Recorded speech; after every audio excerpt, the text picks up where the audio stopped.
Assalamualaikum warahmatullahi wabarakatuh. Sekarang ramai orang memperkatakan satu istilah madani. Perkataan madani boleh juga diambil daripada perkataan Madinah, yakni negara Madinah yang dibina oleh Nabi sallallahu alaihi wasallam. Kerana Madinah itu asalnya merupakan namanya Yathrib.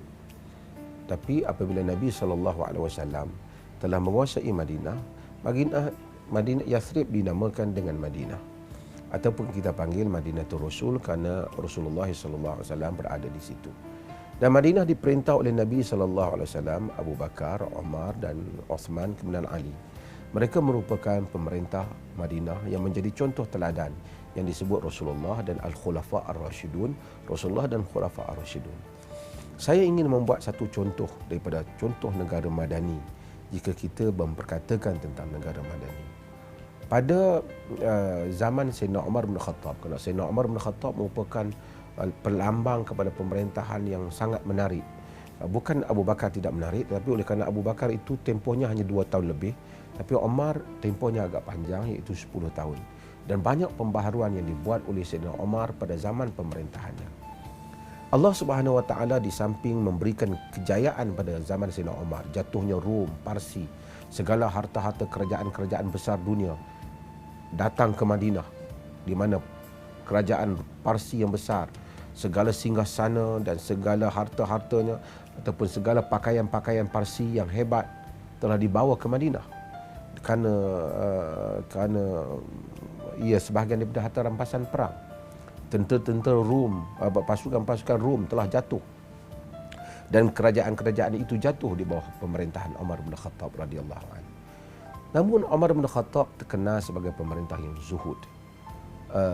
Allah telah menguji Sayyidina Umar pada tahun 17 Hijrah, antara 17 dan 18, lebih kurang 9 bulan, berlakunya apa yang disebut sebagai Amur Ramadah, iaitu tahun kemarau yang menyebabkan semuanya menjadi debuan, panas. Dan ketika itu rakyat susah di sekitar Madinah dan juga Jazirah Arab kerana kepanasan. Dan orang ramai yang tak ada makanan kekurangan.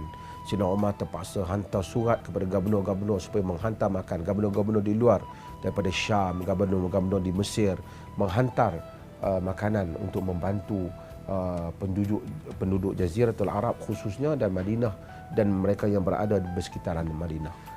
Rakyat-rakyat yang luar pun datang duduk di Madinah kerana mencari makan tak ada.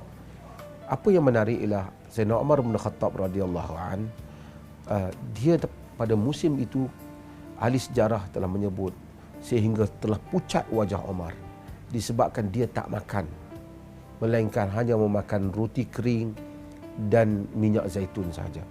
Apabila dibawa makanan yang merupakan penuntukan untuk semua rakyat, termasuk dirinya juga merupakan warga negara bagi kerajaan Madinah itu, walaupun dia khalifah, of course dia juga termasuk orang yang punya hak.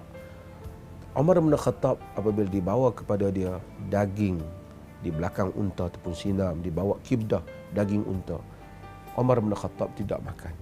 Dia kata, bi'sa wali ana, ada aku seburuk-buruk pemerintah aku jika sekiranya aku kenyang dan rakyat itu kelaparan.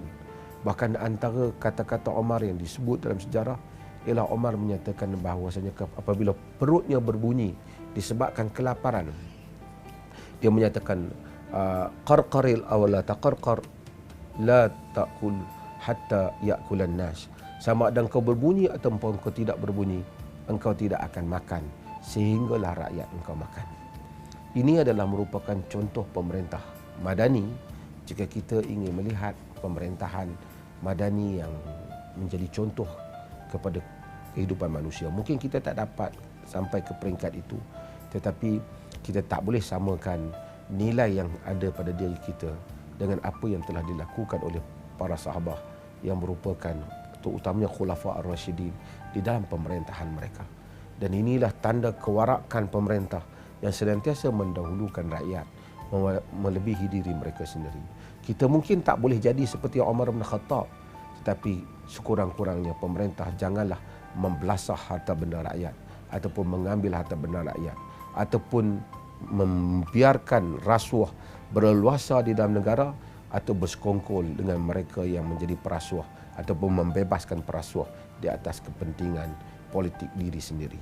Ini adalah merupakan contoh apa yang telah dilakukan oleh Omar, mudah-mudahan menjadi inspirasi kepada kita. Kalaupun tak dapat kita lakukan, sekurang-kurangnya kita tidak melakukan perkara yang mengkhianati harta negara ataupun kepercayaan yang telah Allah berikan ataupun amanah yang telah Allah berikan kepada kita sebagai para pemerintah.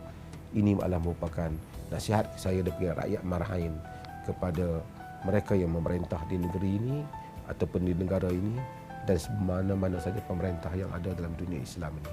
Sekian, wassalamualaikum warahmatullahi wabarakatuh.